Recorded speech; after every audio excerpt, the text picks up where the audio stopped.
The night had fallen heavy over the city, draping it in a kind of velvet darkness that seemed to muffle the sound of footsteps and laughter alike. The streets were quiet now, but the hum of neon lights still painted the sidewalks in colors too bright to be natural. Inside one of those light-soaked cafes sat Daniel, fingers wrapped tightly around a mug of coffee he hadn't touched for almost an hour. It had gone cold by now, the surface forming that thin layer that only made it harder to drink, but he didn't care. He wasn't here for coffee. He was here because this was neutral ground, a place where no one expected him to pick a side, to decide anything, to act. The world had not always felt like this, or maybe he hadn't always seen it this way. As a boy, Daniel believed in rules, in fairness, in the comforting idea that if you played by the book you would eventually win, that the good guys always triumphed, even if it took some time. But somewhere along the way, those rules had begun to blur. He had seen men climb to the top not because they were honest, but because they were clever enough to cheat without being caught.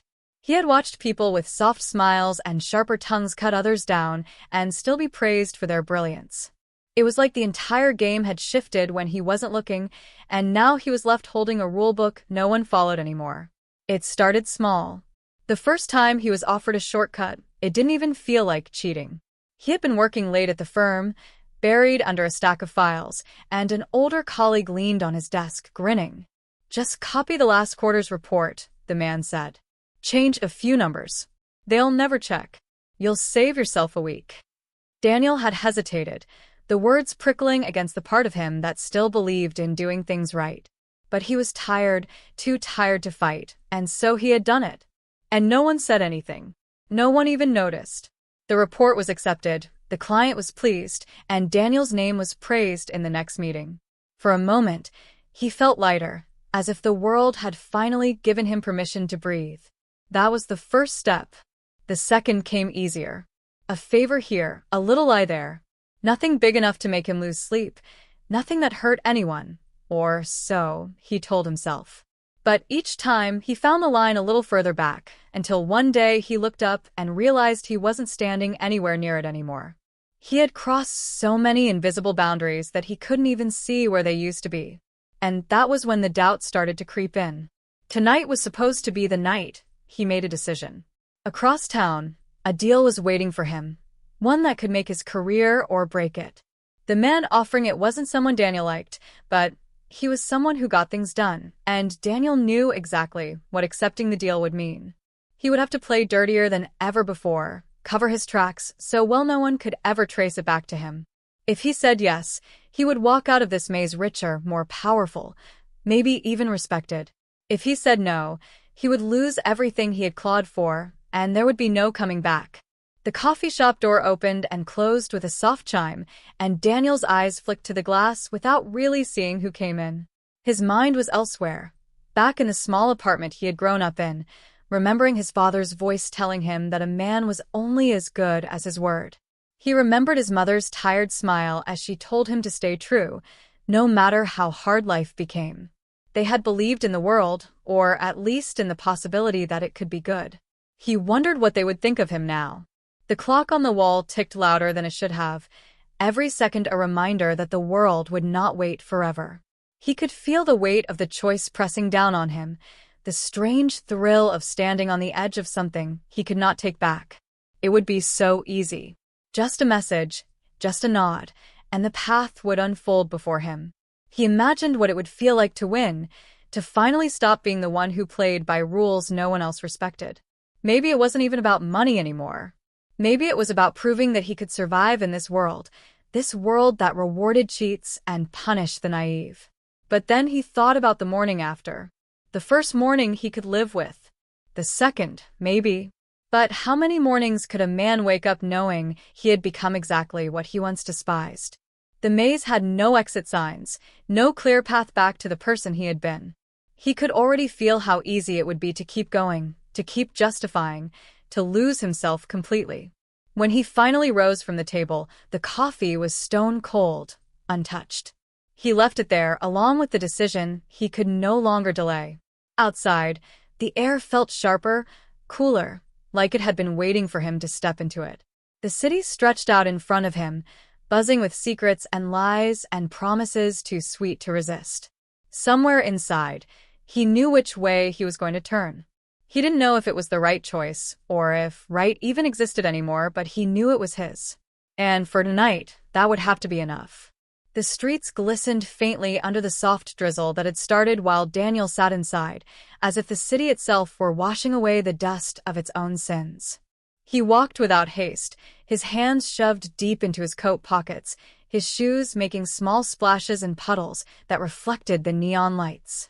The night felt heavier than before, as though it were holding its breath, waiting to see which way he would go.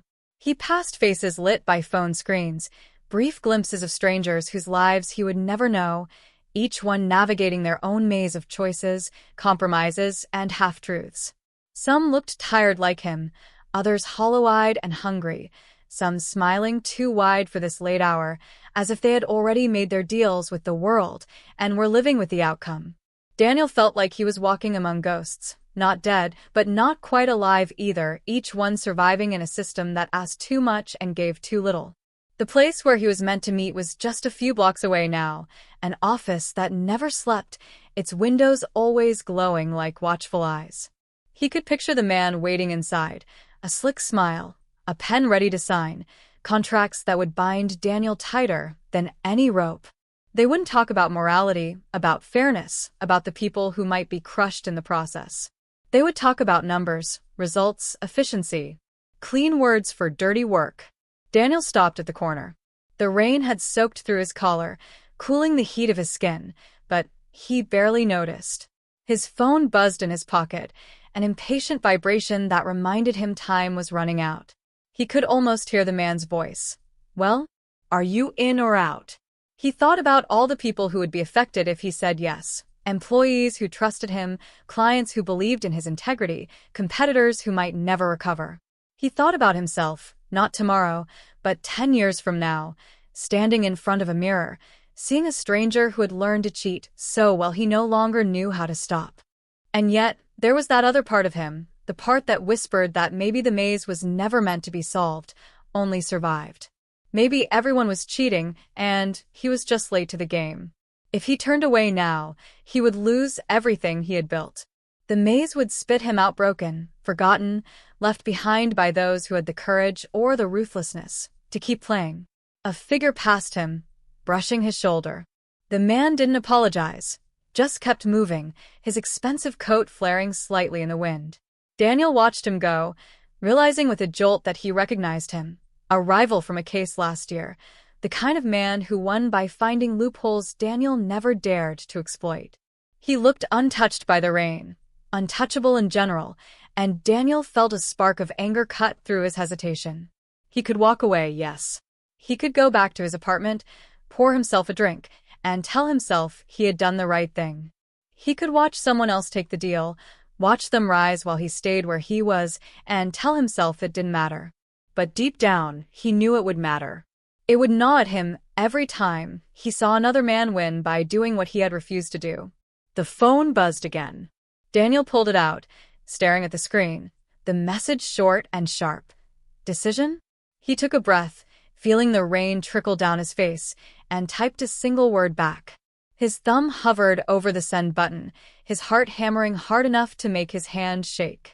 When he hit send, it felt like stepping off a cliff. There was no taking it back. Whatever happened next, this was the turn that would shape the rest of the maze for him. He slid the phone back into his pocket and started walking, faster this time, his choice propelling him forward. Behind him, the rain kept falling, washing the streets clean for now. Ahead, the city waited, a million doors and a million traps, ready to see just how far he was willing to go. And for the first time in a long time, Daniel felt something like clarity, not peace, not relief, but a kind of fierce resolve. He wasn't lost anymore. He had chosen his path, and he would follow it, wherever it led. The night deepened as Daniel kept walking, each step echoing louder in his mind than it did on the wet pavement. The city's heartbeat pulsed around him, the low hum of late-night traffic, the distant chatter of people spilling out of bars, the whisper of tires on wet asphalt.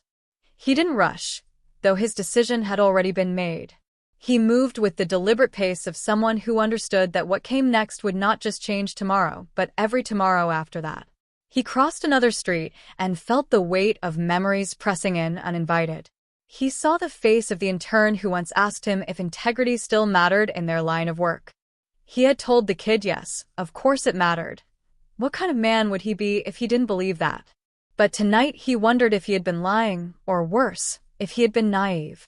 He thought about his mentor, the man who had taught him the ropes, who always said that sometimes you had to bend the truth to serve the greater good. Daniel had always nodded along, pretending to understand, pretending that the phrase didn't make him uneasy. The office building loomed ahead, its glass facade reflecting the streetlights like shards of truth, too sharp to hold without bleeding. He hesitated just outside the revolving doors. Inside was warmth, light, and the man who was waiting for his final word. Inside was the promise of security, power, the kind of respect that came only to those who were willing to get their hands dirty. But inside was also the deal, the compromise, the first domino in a chain that might never stop falling. Daniel turned his face upward, letting the rain wash over him. It felt almost cleansing, as though the sky itself were giving him one last chance to walk away. He could still do it, turn around, disappear into the night, start over. It wouldn't be easy, but at least he would still be himself. And then he thought about everything he had already done. The shortcuts, the copied reports, the small lies that had paved the way here. He wasn't the man he used to be, not completely. Perhaps this was just the next natural step, the moment when he stopped pretending and embraced the reality of the game he had been playing all along. He stepped inside. The warmth of the lobby hit him immediately, almost suffocating after the rain.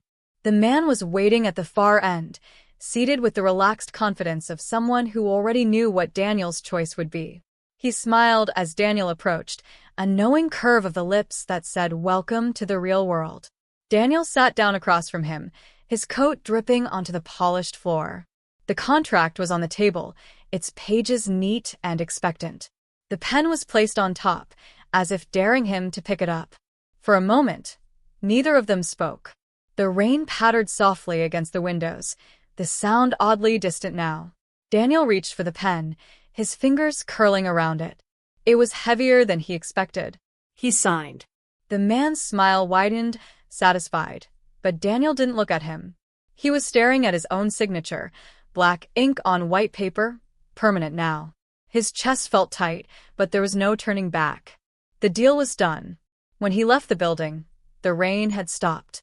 The streets smelled of wet concrete and electricity, as though the world had been reset. Daniel felt strangely calm. He had chosen his path, not the straight one, not the clean one, but the one that would keep him in the game.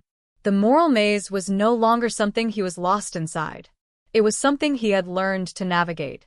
And somewhere deep down, in the quiet part of himself he didn't share with anyone, he wondered how long it would take before he no longer cared where the path ended.